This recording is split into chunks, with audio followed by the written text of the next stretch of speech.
YouTube, what the crap's going on? HeirofCarthage here, back in Total War Warhammer 2, and get yourselves ready for a huge 3v3. This was just a good time.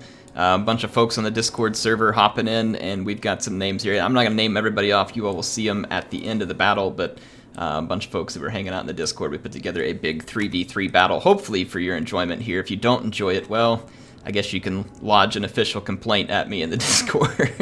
Thank you all for being here. This is going to be a Skaven Chaos Wood Elves up against Bretonnia, Vampire Coast, and the Tomb Kings, which is going to be the followers of Nagash faction.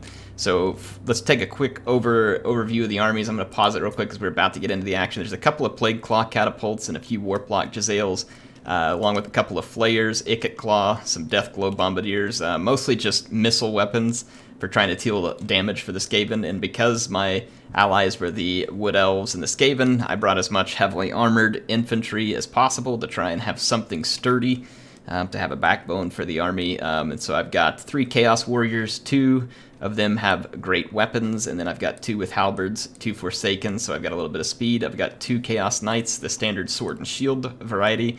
Got a Metal Sorcerer with final transmutation and transmutation of lead.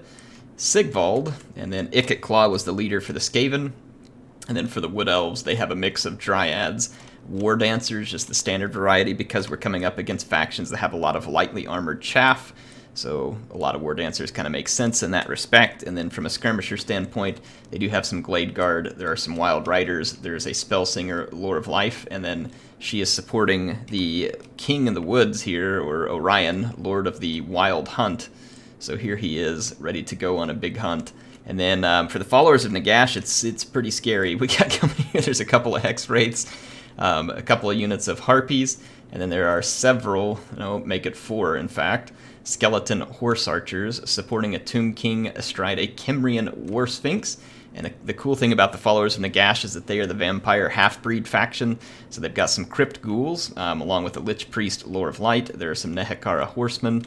And there is, I think that's pretty much it for the followers of Nagash. And then for the Vampire Coast, we have none other than the crazy marbles fell out of his head, Luther Harkon. And speaking of his head, holy crap. This guy was hitting the forest mushrooms pretty hard before the battle. Someone might want to help him out there. Luther, I don't know what's going on, but there he is on his Terrorgeist, and he's got another Deathshriek Terrorgeist with him. And then for Bretonnia, there are some Knights Errant for support in the back, but otherwise it is a pretty large ball of peasants. There are 4 Archer units, a Prophetess, Lore of Life, on a horse, and then we got some Battle Pilgrims and Foot Squires and a second line, and then a front line of Spearmen at Arms chaff, and that's being supported by even more chaff from the coast, along with their gunnery mobs and pole arms. They've got 1 Depth Guard and then a Fleet Captain, Lore of Vampires, supporting in the back. So let's hit play, kind of see how this plays out. It was a huge battle. It was pretty laggy when we played it because there's almost 7,000 units on the battlefield. So it's going to be a crazy one. Over here, these Hex Wraiths are going to be very dangerous unit, difficult to deal with. And then they've got Barona's Time Warp here too, which is going to give them speed and attack. This is a very nice play by the followers of Nagash. These guys are brutal against most cavalry. You have to have the right units to deal with Hex Wraiths, and we don't really have that right now. Wild Riders don't deal with them well. The Warplock Jezzails are not magic dealing damage, so that's also trouble for us because we just don't really have anything to deal the damage to these Hex Wraiths, and they're ethereal. They're going to get support from all these Nehekara Horsemen, as well as the Tomb King and the Skeleton Horsemen, so it makes this a pretty nice little moving piece of work here. I like it. The Curse of Anraer coming in to help slow these guys down. There is some damage being dealt to the Hex Wraiths. Now got Orion in the middle of them, but the Terror starts to take hold, and then there's 2 Terrorgeist, and so the Terror is going to really be through the roof here. You've got a War Sphinx, 2 Terrorgeist, and 2 Hex Wraiths. It will be hard for units to stand their ground anywhere near this. I am trying to bring some Chaos Knights out there to help support that. There's already Scurvy Dogs headed towards the Skirmishers of the Skaven. They've actually already gotten some of them over here. Now, as far as the mainline engagement goes, unfortunately, I couldn't really get any gaps in the line. I really didn't. I should have probably spread out from the Wood Elves and tried to flank more, because we're all going to go clobbering in here And given time, this is a fight we would definitely win, because it's just chaff infantry up against a lot of heavy damage dealing and some well-armored infantry. So the Bretonnians wouldn't really be able to hold out here, but we've probably gone in too blobbed. Whenever you have this kind of situation, you can kind of see it from the overhead here. Should have sent more troops wide and forced them to spread out and fight us along a wider line, so that hopefully we would have created some weakness and not allowed them to have reinforcements like this where they can stand and fight longer. Anyway, the Plague Claw catapults and the Warplock Jezzails are going to get assaulted by scurvy dogs and not have a great time of it. There's also Nehekara horsemen and Crypt Ghouls pushing in. I like Crypt Ghouls, fast-moving infantry. They imbue poison, which can be quite handy. I'm trying to bring my Chaos Knights in here to hold all this stuff. I know they're not going to do well, but I'm just trying to keep some of this stuff busy, hoping that maybe we can, you know, punch through on some of this infantry fighting over here and get something advantageous going. My Chaos Warriors are going to do well against almost everything here except for the Foot Squires, and probably not great against the Depth Guard either, because the Depth Guard is just really high weapon strength. Yeah, they're not really particularly armor-piercing, they're just really good weapon strength. Over here, this Halberd ends up in a battle with the Foot Squires, which is not going to be perfect for it. And then I can't get through to the Archers because of the Battle Pilgrims. My Forsaken will do a little bit of damage, but they've taken a lot of damage en route, and probably won't be able to push through the Battle Pilgrims again. In the main line, I've been able to use Sigvald and my Metal Sorcerer to help get rid of the Grail Relique. We pushed it out, but we still got a Vampire Fleet Captain who's in here wanting a piece of us. And I don't mind Sigvald fighting the Vampire Fleet Captain. That's actually a perfect fight for Sigvald. He'll be able to do some pretty solid damage there. So the line holds, but in the background, the followers of Nagash are just really working the Skaven. All these bony desert boys coming in here and crushing rats like it's going out of style.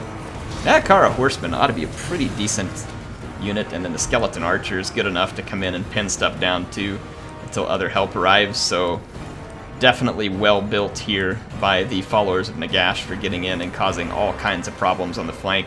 The combination Hex Race, next Nehekara Horseman, Lich Priest, Lore of Light in case you need a net, or Verona's Time Warp, or any other stuff. I mean, it's a nice pick. Verona's Time Warp is a really underused spell. It's quite good for a couple different reasons, the speed and the attack both being quite nice. It's kind of like a poor man's Wa in the right scenario. And then Luther Harkon, of course, with his Deathshriek Terrorgeist combining with the Tomb King very well. They're able to, of course, clobber my Chaos Knights, and we are not able to get the breakthrough over here that we need. We might have been able to break Bretonnia, but we just can't push through all the zombie chaff fast enough in order to save a bunch of our infantry. So the longer this fight goes on, the worse it gets for Chaos, because more and more reinforcements come in, and they get tired, and eventually we're going to have the monsters coming in behind us, which you can already see over here, that Deathshriek Terrorgeist taking a big old purple puke on Orion. I do have some Chaos Warriors with Halberds. I can try and defend against a little bit of this. The only challenge with this is that that only works if these monsters sit dead still in the middle of my Halberds, which, of course, you know that no reasonable player is going to allow that to happen. So they're at least a token defense right now. Look at this, 318 kills on the War Dancers. It's pretty awesome stuff. We finally do get a little bit of breakage in these lines, but there's still enough Vampire Infantry and Bretonnian Infantry that basically the Bretonnians and the Vampire Coast just have to use their numbers to their advantage here. They're losing terribly in terms of like a numbers game. If you look up here at the numbers where the battle started, they were twice our number, and they're still roughly twice our number. So they're losing troops at a tremendous pace early on, but now you can see that the pace at which my team is losing troops is much more significant, and we didn't have the numbers to begin with. So immediately in the battle, tremendous numbers of chaff died, but it wasn't enough to get us the break you need. And obviously, as you all can tell, the battle is definitely souring for my team, but I thought this was fun nonetheless. It's fun to play these huge battles. You all should come join us in the Discord. It's a good place to get battles like this started, where you can just come play some social good time at Warhammer. These big battles are hard to predict. It's kind of what makes them fun. You can bring different builds that you wouldn't normally bring in a 1v1, or honestly even in a 2v2. Gives you a good time to just kind of have a good time. So like I hadn't played Chaos in a while, so bring some Chaos in, try something different. The armored infantry line was fun. It did do a tremendous amount of damage. There was just a whole lot more units there to damage than I had time to deal with because of not being able to hold the enemies out of our back lines permanently. The poor Wood Elves started with a pretty nasty flank coming straight their direction, and it's not easy for them to deal with something like Hex Wraiths with the type of build that they had there. So the Hex Wraiths, the War Sphinx, and the Flyers, difficult for any of us on this map to deal with, and certainly was the case there. You can see Bretonia and the Coast still got plenty of guns. The guns didn't have a good line of sight, and so they've done very little in this battle, but still, nevertheless, making it to late game, they could always clutch out something if needed, but they won't necessarily be needed here. The Green Knight, I was able to get out here and kill the Scurvy Fleet Captain as one token piece of solace for Sigvald, who's now going to get beaten to death by a Green Knight and a Death Shriek Terrorgeist. So Sigvald was pretty, but now he's just going to be pretty mauled. Huh? Huh? Yeah, I know. I'm not very funny. Anyway, hope y'all enjoyed it. Sigvald's going to turn tail and run. I mean, who wouldn't? No one likes getting bit in the rump by a Death Shriek Terrorgeist. Anyway, hope y'all enjoyed this one, this 3v3. It's going to wrap up with a little bit of action back here in the back. The Skaven were still holding on by a thread back here. They had a few units. And yeah, all these horsemen and stuff back here just absolutely terrorizing the back lines the whole time. Orion is still alive too, just barely. He's also holding on by a thread. Ikit has a lot of health, but really nothing he can do against the unit types that are left. He'll just get wrecked the minute he sits still. There's really very little he can do about it. Over here I had some Knights and Warriors who were coming in for one last glory charge. That's all they got left in them. I did finally kill those Hex Wraiths, but not before they killed most of my Knights. The terror on them. Hex Wraiths are an excellent anti-cavalry unit in many scenarios. There's a few scenarios where they don't work out, but like if you take Hex Wraiths against Demigryph Knights with Halberds, assuming the Halberds don't get a bunch of ridiculous support, the Demigryphs will lose. So there's lots of good stuff that Hex Wraiths can do. They are absolutely, great in the late game. The terror that they'll put on enemy units, it's just fantastic. So Hex Wraith's a good choice. You don't see Nehekara Horsemen a lot, but or the Skeleton Archers, honestly, for that matter. But both can be useful in the right time, and here you saw that time. The followers of Nagash were looking for a mobile flanking contingent, basically to be quick, get on a flank, and kind of have all the little different pieces to help them be good against different types of units that they would come up against. So the Skeleton Archers giving them a little bit of range, the Hex Wraiths, the Terror, and then Terror with the War Sphinx, Anti-Infantry with the War Sphinx. So nice combos there. Anti-large capability to some degree with the Hex Wraiths, depending on what you come up against, as long as you don't get them stuck in a bunch of magic damage fight.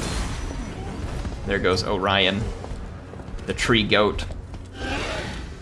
He is taken down, and then Ikit is going to scurry flee. Trying to see where he's over here. Yeah, Ikit leadership was holding together quite spectacularly, but then he realized that he was a Skaven in his heart and decides to flee the battlefield. He has the Doomflayer, so he'll be able to scurry flee with quite some speed. Anyway, hope y'all enjoyed this one. This was fun. Thanks to Ikit and HeirofCarthage for taking up the team with me. And then Reptile, King of the Dead, and Felgar. This is Felcon. So Felgar here. I like it, like the name. So they put up a nice fight on the other side of this huge number of troops. Like I said, this is about 7,000 troops in total, because we didn't realize that we still had it on ultra unit settings. And like I said, despite some of my units getting fairly respectable numbers of kills, when you think about the ultra unit settings, it's not that respectable. It was okay. They should have gotten a whole lot more than that if they're going to cut through those troops. Because let's just take a look at King of the Dead, for instance. He's the one that had all these chaff units. He didn't really get any kills with them, but does it matter, right? When you're able to hold people back for that long and then do the damage with your other units, it doesn't necessarily matter, right? And that's one of the ways that you can play these undead factions. And then for Felcon here, these Hex Wraiths, I don't know if you had the chevrons on them to begin with or not, but they certainly racked up a lot of damage. I could see that they possibly earned that. And the reason I say that is at least one chevron probably that this one earned, but they both could have possibly earned these. They helped take down a bunch of Chaos Knights. They did a lot of damage to Wild Riders. Their kill numbers may not be real high, but they were certainly dishing quite a bit of damage. And then just a very fast-moving army here from Felcon. And then Reptile King basically just throwing the numbers at it here. Bring in the numbers. You've got the Prophetess to heal things, a Grail Relic to help keep some of these units in the fight longer, Battle Pilgrims, again, maybe to hold stuff off your flanks, a little bit of anti-armor. I mean, it's Foot Squires, the best that they can do, a little bit of mobility, but a lot of range, so just a huge number of troops basically here, from Reptile King deploying 1,800 and then 1,900 by King of the Dead. So if you look at the number of troops deployed, just starting to get overwhelmed by numbers at that point. Anyway, thanks to everybody for playing. Definitely enjoyed it. Hope you all did too. Sorry I was away for a couple of days. Over the weekend, I just really didn't have much of a chance to record, so I got a little bit behind. Like I said, hope you all enjoyed this one. HeirofCarthage signing out. I will see you all soon.